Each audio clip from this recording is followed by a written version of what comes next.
But that's what Ruth does.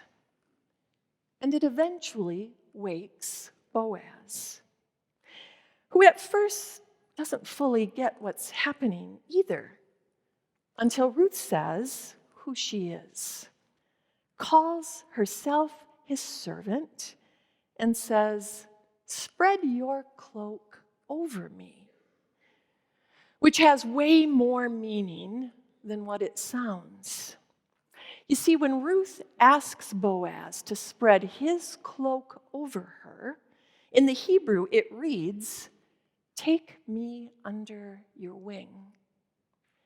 And that phrase is significant.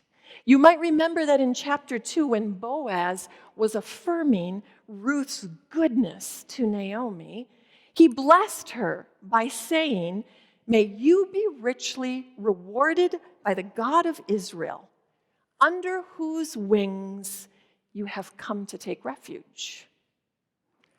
And so now, what Boaz comes to understand is that Ruth is inviting him to act on those words of blessing and to take her under his wings and marry her.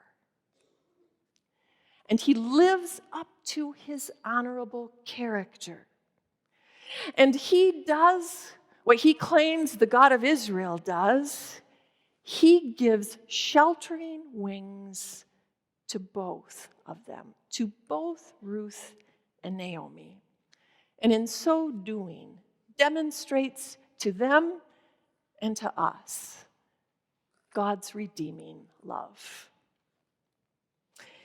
Friends, we believe that Advent is a time to face fearlessly our need for God's redeeming life, for God's redeeming love in our hearts and in our lives. And it's also a time to wonder how we ourselves might shine that light for others. It could be an action as big as taking a child out of the foster care system and giving them a forever home. Or as big as taking off a football jersey for the sake of a friend. Or it could be as small as helping your parents do some of the hard things that they do day to day. But know this, whatever it is, in the hands of our great Redeemer, all of these things continue the amazing story of God's redeeming love.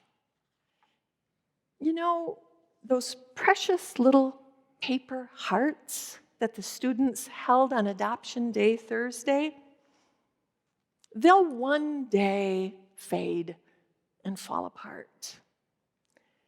But the eternal plan and story of the one who carries all of our faltering stories cannot be shaken. And under his sheltering wings, you and I will find our strength and refuge today and forevermore.